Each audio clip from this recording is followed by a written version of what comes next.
What's going on, everybody? Liam O'Reilly, Vermont Economic Realtor. Hope you're doing well. Happy New Year. Today is January 2nd, 2023. I hope everyone has a healthy, happy, and fruitful, lucrative 2023 here. So let's get right into it. Redfin, luxury home sales declined 38%, the biggest decline on record, outpacing the 31% decline in non-luxury home sales, right? So this isn't price. This is the amount of homes being sold, the number of transactions going on. And you'll see here, it obviously has to do with interest rates being much higher, depleting the buyer pool, but it also has to do with supply, and that's really showing up in the data here. So this is for the 3 months ending on November 30th, 2022. So it's a quarter of the year, but it's not the traditional third quarter that you would picture, right? That the third quarter ends on December 31st. We don't have that data yet because it's so early. Luxury home sales post record decline. Here's the graph. 38% in red are the luxury homes, 31% are non-luxury. So not many transactions are going on year over year. And we've talked about it on this video, you'll see in the charts, it has to do with both buyers not being able to qualify for these properties because interest rates are higher. And it also has to do with sellers not listing their homes because for whatever reason, for the fact that they don't want to purchase with these higher interest rates, they're locked into the rate that they have and they don't want to move and get rid of it. Or if they can't get the price that they want, they're just not going to let it go. So this is really showing up in the graph. So here we go. Luxury home supply jumps most since 2016, up 5.2% year over year. But look at the non-luxury, down 5.7%. So non-luxury non-luxury supply of homes is still dropping. Luxury's up, non-luxury's down. Very interesting. Luxury home listings decline, right? So supply is up. The people that are going to sell in luxury are already out there. Their home is on the market. They're the ones who want to sell. So supply is higher, but new listings, less people are bringing their home to the market now than they were last year, which I thought was very interesting in the luxury space. And in the non-luxury space, look at that. Down 19.8% in the non-luxury space, which I think is very telling. You know, we've talked about this many times on the channel when the move-up buyers, the people that would sell their starter home and move up to that $700,000-800,000 property with the yard and 4 bedrooms, the mortgage payment for those buyers to give up what they have now and move up to that luxury home, or not luxury, but that move-up home. You know, these sellers and buyers aren't doing that. That's a huge portion of the supply that's not coming to the market. And I think we're seeing that in the data here. And so, you know, I've talked about this many times that the demand is low. Demand is low with these high interest rates, but supply is also low. Definitely here in Vermont where I am, but I think this graph shows across the country supply is low. I mean, supply has been, or this is listings. So this is not supply, but this is listings, excuse me. The people that are looking to sell their homes, you know, it's at March of 2020 levels. You know, it's really declined. And then something else that Redfin does, so this is just price growth year over year. So you can see price growth peaked in 2021, but it's still up. You know, median price growth in the luxury home and the non-luxury is both up around 10% year over year. But what Redfin does is down here really shows where some of the potential problem markets are by showing this data. So you look at Anaheim, number of homes sold, minus 55% year over year, active listings down 55%, new listings down 29%. So supply and new listings are all down significantly year over year, and homes being sold are down 55%. You know, in my mind, that seems like a pretty safe market if you're going to invest. There's not a flood of listings, and even though homes sold is down year over year, the people that are there buying homes, they don't have many options to choose from. So I mean, if I were to guess, I don't think Anaheim is going to see a huge price correction in the luxury space just based on these numbers. And you compare that to Texas, right? Texas, I mean, Austin, Texas here, not all of Texas. Austin, Texas, I think this is a big red flag. Homes sold year over year, minus 40%.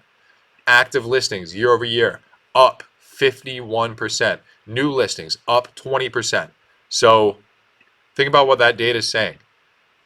home sales are down. There's 40% less transactions than there were in Austin last year. But inventory is up 40%. New listings are down, or new listings are up 40%. So there's more homes on the market, there's more people listing their homes, but there's still less transactions going on. So in the luxury space in Austin, I think there's a huge risk for a potential decline in that market. And I think around here, around Vermont, and my prediction in 2023, what I think is going to happen here, and this isn't so much data driven, but just based on my feeling, and based on thinking about the market logically and thinking about what these rates are doing, right? So right now we're starting the new year. A lot of people have their New Year's resolution, and a lot of the buyers that I am speaking with, they are people who are getting pre-approved for the first time. There's more new buyers coming to the market, right? So when these new buyers come to the market, they're getting pre-approved for the first time, as opposed to people who got pre-approved back in January of 2022 or earlier, and got pre-approved at a rate that was around 3% or lower potentially. And we're looking at homes in that price range. And now a lot of those buyers who were at that, who were pre-approved for at the 3% rate, can't afford what they were looking for, or the monthly payment is way higher than now. Even if they can't afford it, the monthly payment's way higher than what they were comparing to when they were shopping previously, right?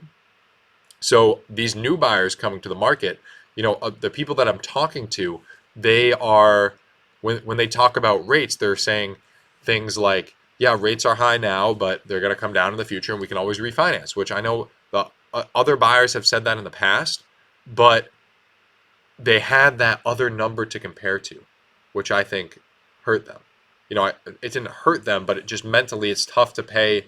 It's tough to pay more for less house when you've been shopping for a long time.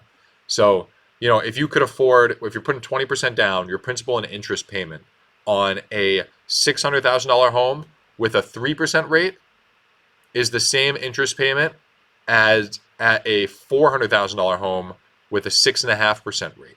So rates are right around 6.5% now. If you could afford a $600,000 home in January of 2022, then today, in January of 2023, you can afford a $400,000 home. And the properties you can get for $400,000 are significantly different than the properties you can get for $600,000. So what I think is going to happen as we move into 2023 here is those $600,000 properties, there's just naturally less buyers for them, right? If you're a buyer who goes to a bank for a pre-approval, and this is your first time getting a pre-approval, and last year you would have been approved for a $600,000 property, this year you're only approved for a $400,000 property, you're not going to know that, you're not going to have that to compare to. You're not going to have looked at $600,000 homes and thought, wow, I could afford a $600,000 property last year, and now I'm stuck looking in the 400,000s. That's not what you're going to be thinking as a buyer. You're going to be thinking, oh, okay, I'm approved for a $400,000 home. That is my budget. That's what I'm going out and looking for. If your goal is to buy in 2023, as a lot of the buyers that I'm working with are. So what that does is it increases the buyer pool around that 400,000, let's say $350,000 to $500,000 price range. So as homes hit the market in that price range, anything decent is going to be snatched up.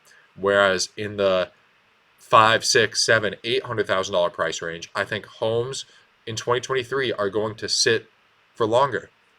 And we might not see huge shifts in the data as far as a large rise in days on market, because that the lower end of the market is going to be so hot.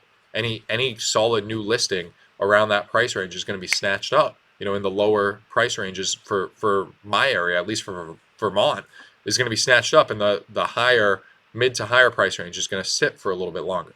At least that's what I think is going to happen here in 2023. So anyway, let me know what you guys think. Liam O'Reilly, Vermont Economic Realtor. All my contact information is listed below if you're looking to purchase or sell a home here in Vermont. I would be happy to help you. Please leave a comment. Let me know what you thought of this video. I love getting your comments. I take them seriously. I reply to them. I give my thoughts. So it's a great way to reach me, or feel free to reach out to me directly using my contact information. Happy 2023, everybody, and I'll see you in the next video.